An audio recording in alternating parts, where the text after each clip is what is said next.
guys, going to do a video on bleeding. I guess it'll be two videos in one. It's going to be bleeding brakes and do a brake fluid flush.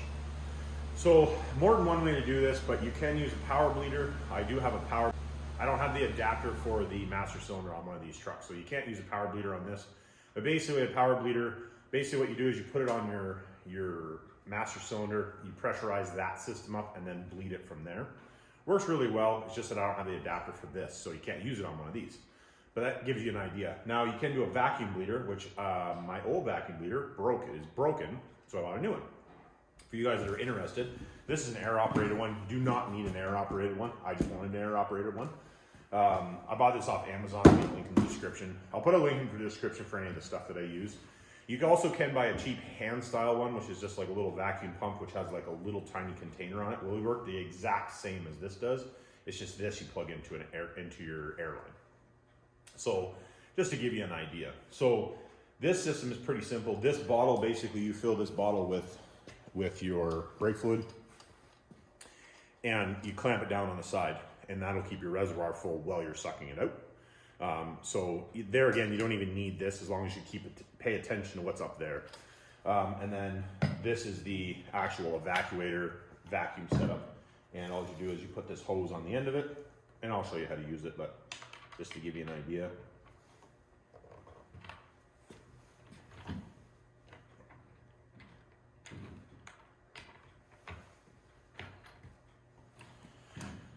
Just push the hose on there, and then you're going to put this on the end of your bleeder, and basically this is your on and off switch. You can hold the on and off switch on and suck, and it pulls it through, vacuums it through, which is basically the same as a power bleeder.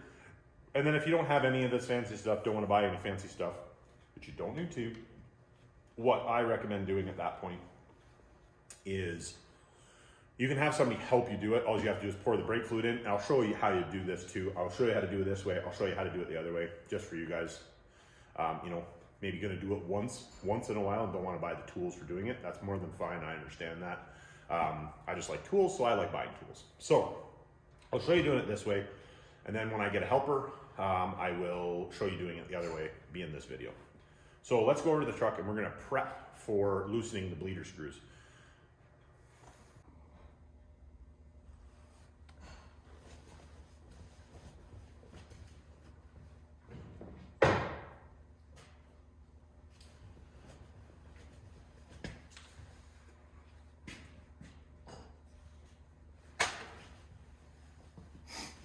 All right, so bleeder screw, you'll always have your bleeder screw should always be on the highest point. So if for some reason the bleeder screw is pointing down here and there wasn't one on the top, that caliper is upside down. If that's the case, you're gonna have problems. So make sure that your bleeder screw is always at the highest point. Now, if you're not in a rust belt, this won't be as big a thing, but if you are in a rust belt, you can have problems with your bleeder screws not wanting to come out. So I always take a wire brush and wire brush them a bit. Just try to get them half clean. These ones aren't that old, so they're not really too bad. And then I also take a hammer and just tap on top of it. You don't want to distort it too much, but you'll always distort it a little bit when you hammer on it. And hopefully you guys can see that. Like I said, just give her a bit of a clean, and then you don't have to get super carried away. You can put heat at it if you need to, but we won't try that to start with. And then I just use some penetrating oil. I have this WD-40 special rust releasing stuff. Seems to work okay. I don't mind it. And all we're gonna do is do that I'm gonna do that to the other side, and then I'm gonna go to the back. So what I'm gonna do is I'll go to the back right now because I don't need to show you both front ones. It's the exact same thing. We're gonna go to the back and do the same thing. But on this, because it does not have four-wheel disc brakes, it has drums in the back. The process is basically the same, but a little bit different.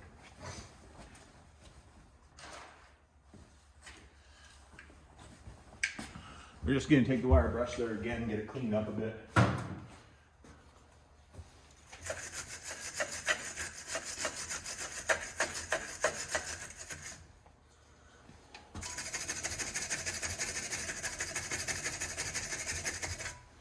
We're gonna give her a couple taps.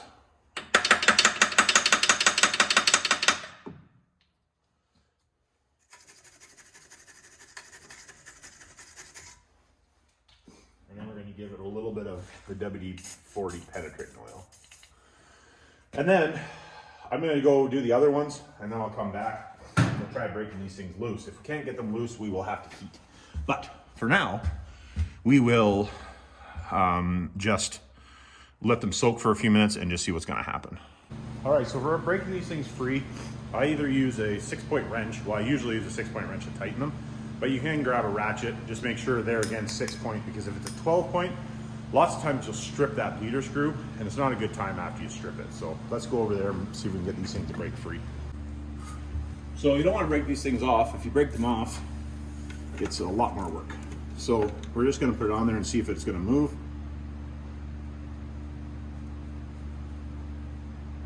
Oh, doesn't feel like it's going to.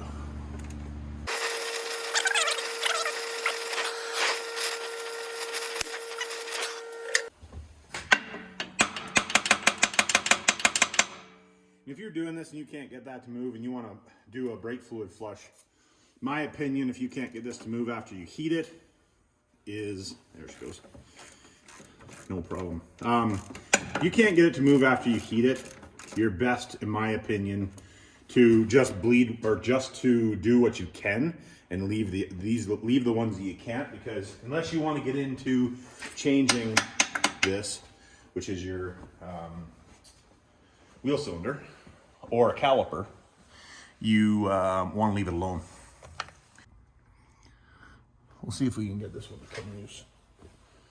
I don't have the ratchet. I don't have a ratchet for this one, just in my hand. Oh, actually, maybe I shouldn't say that. No, I guess I do. Thought it was 5/16. And this isn't the first time that I've done this, so it's my own fault for not. I should have put a little tiny bit of silicone on top of them, or if you have a little rubber cap, you can get the little rubber caps to go over top and keeps the crap from going inside there. They're a good idea. So if you just take a little tiny bit of silicone, or I use K-sealant, you don't have that problem. But because it's mine, apparently the last time that we did it, we didn't do that.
So I'm going to take that one out and clean it just to show you how you clean a bleeder screw.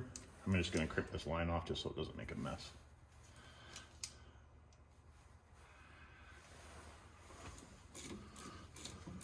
But I guess we'll let it cool down and we'll break that last one loose.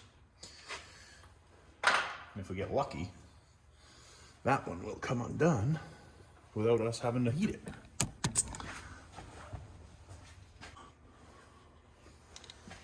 This one is 5/16, and that's why I thought that other one was 5/16, but yeah, that one come loose. I slightly remember, I think that maybe I changed this caliper. I changed this caliper because it was starting to leak. I don't think I did the other one. That's probably why that one was seized up and this one wasn't. All right, so clean a bleeder screw. Pretty simple to do. You're gonna take your bleeder screw, And lots of times these will actually get loaded right up with junk. So, and for you guys that don't know, basically, actually maybe I'll have to bring you in closer for this one. Let's just bring you in closer.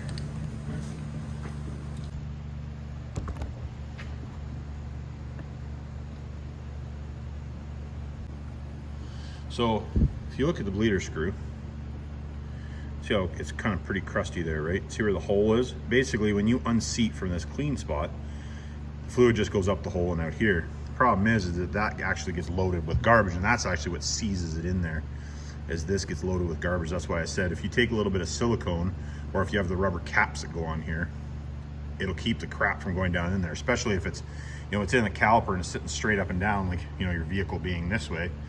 Sitting up straight and down, it literally gets loaded with garbage. So what I do is take a drill and you just do that, and then you'll get all the guck and crap and corruption out of it, so like crap out of it. And then what you do is you take brake clean, make sure you got it pointed away from your face, and do that. Just clean it off with brake clean.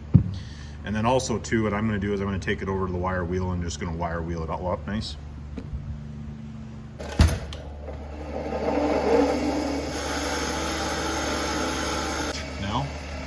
Now, that said,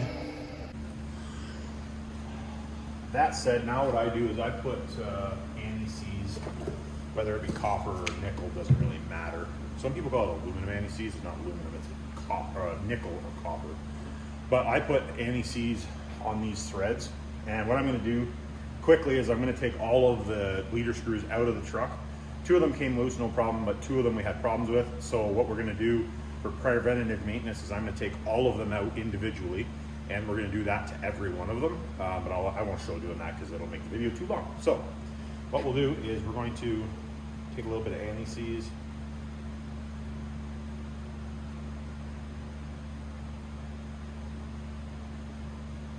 looks like I'm going to have to buy some more anti-seize, almost out, and just cover that in anti-seize. Like I said, you just want to get the threads that you're putting in covered in anti-seize. So I'm going to throw this back in, take all those other ones out, do the exact same process, and then I'll meet you back.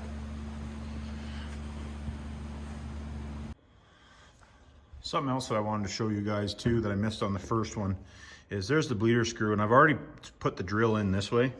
I've put the drill in this way.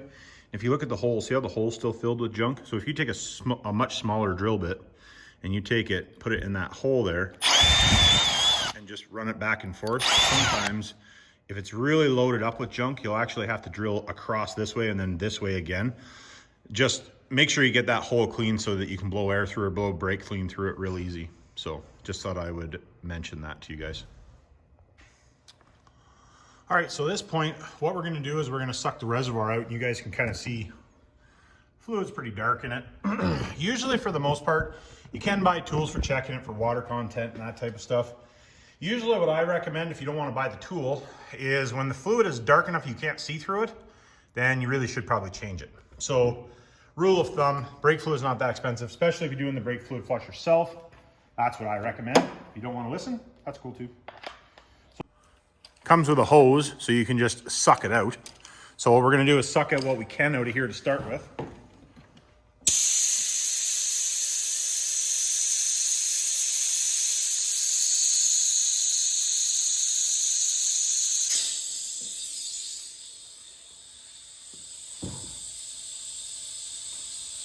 Okay, so now that we got that cleaned out, what we're gonna do is take a clean rag, because you'll see there's like some debris in the bottom of it. And you don't want to suck it completely dry. You want to leave like a little tiny bit down inside those cavities, because if you get too dry, you can get air bubbles in the system. So we're just gonna wipe that out best we can here. Get some of the guck out. It shouldn't be super dirty, but it will have a little bit of crud in it. I think the last time I did this was about 4 years ago. That gives you an idea. It doesn't need to be like spotless, but try to get it clean.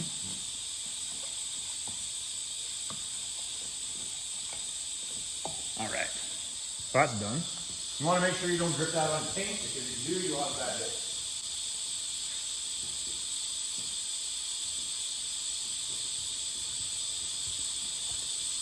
So clean out the hose part of it. The little suction hose, usually what I do is I just take a little bit of brake clean.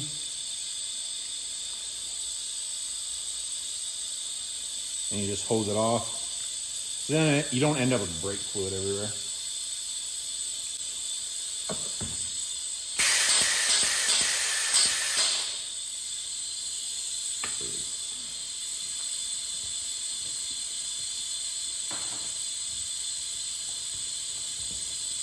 So now,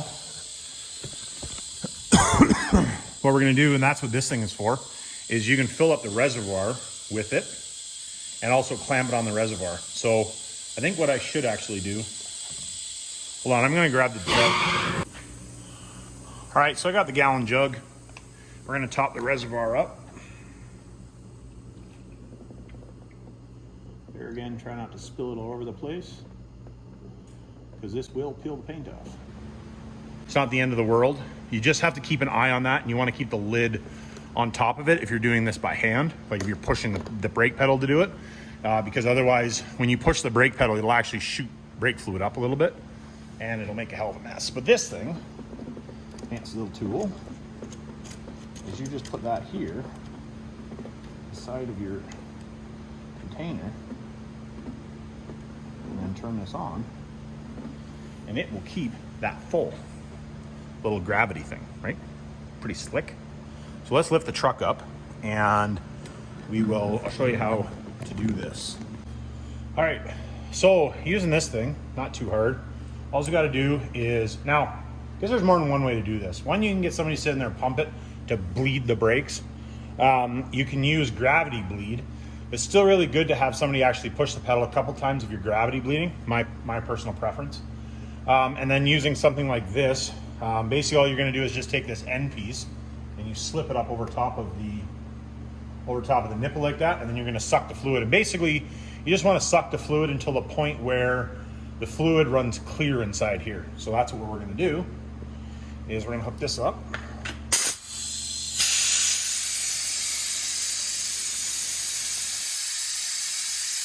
Probably gonna be a little on the noisy side, but then all you're gonna do is just crack this bleeder loose.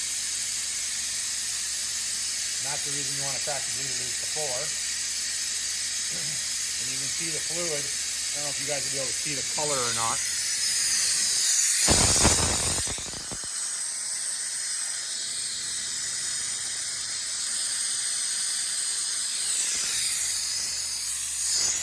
You guys will be able to see the color change in that or not.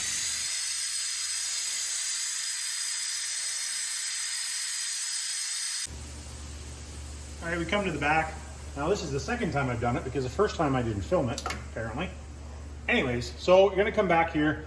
Obviously, we've already broke all the brake bleeders loose. If you want to gravity bleed, sometimes you can, sometimes you can't, depends on the system. Just make sure if you are gravity bleeding, make sure you don't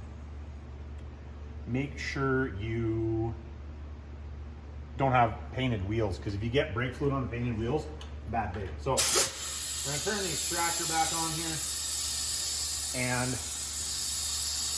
turn this on.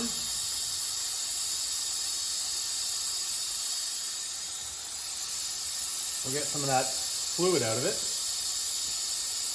We'll let it pull a little bit more fluid out of it just to show you. For the most part, it's all clean now because I've already done this. But that's the process. You're just gonna do it and wait until the fluid changes color. I can stand here and watch it pretty easy. I don't know in the film whether or not it'll be very easy to see or not, but in the film or in real time, it's pretty easy to see. And if you're doing it without, without a hose or whatever, it's really easy to see. It's just that it makes a hell of a mess, so you want to be able to clean it up after. So now we got that. I know that that's all clean. What we're going to do is I'm going to do the other half of the truck, and we're just going to do it old school, just so I can show you guys how to do it and how to bleed brakes. You can bleed brakes like this as well, where you just use a vacuum bleeder. That is something you can do. I myself personally prefer doing it the old school way. It's a little bit more messy, but I find that it does a better job myself. Now, if you're using a pressure bleeder, That does a really good job because there is pressure in behind the actual fitting. So just depends on how you want to do it. All right, guys, so we got the brakes all bled on this thing. I got everything cleaned off. We're actually, to be honest, we're actually a couple days later. I finished that Saturday night and I forgot to do the outro. So we got that all bled, but what I wanted to show was on the bleeders, after you get everything all cleaned off, what I do on the bleeders here is I take some case sealant. Hold on, I gotta put you on stand.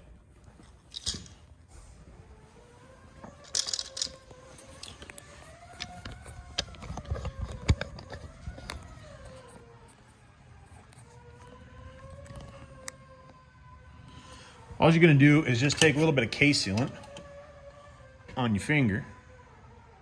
I'm gonna put this on my left hand, and this is gonna be hard to do. But all you're gonna do is just put some over top of the hole in the bleeder. If I can get it to stay on there. I'll make a huge mess. I should have put it on my left hand or my right hand. You basically just wanna cover the hole over on the bleeder. If you cover the hole on the bleeder, then the crap can't get down inside there. And like I said, you can, lots of times new calipers will come like a little rubber plug, or you can probably buy them, or a little rubber cap. You can probably buy them too. I've just never seen them somewhere in bulk, but you do that, you can just do that. It keeps the crap out, but you can do this. Lots of guys will use grease too. The problem with the grease is that it does wash itself off, where if you do it this way, it never washes off. It'll still be there 5 years down the road. And if you want to get really carried away, you can actually wrap it all the way around, and then it'll keep those threads from getting rusty. But if you put anti-seize on them, I've never had a problem with doing this way, and I used to be in the rust belt. So do that on all of them, and you get everything set up, good to go.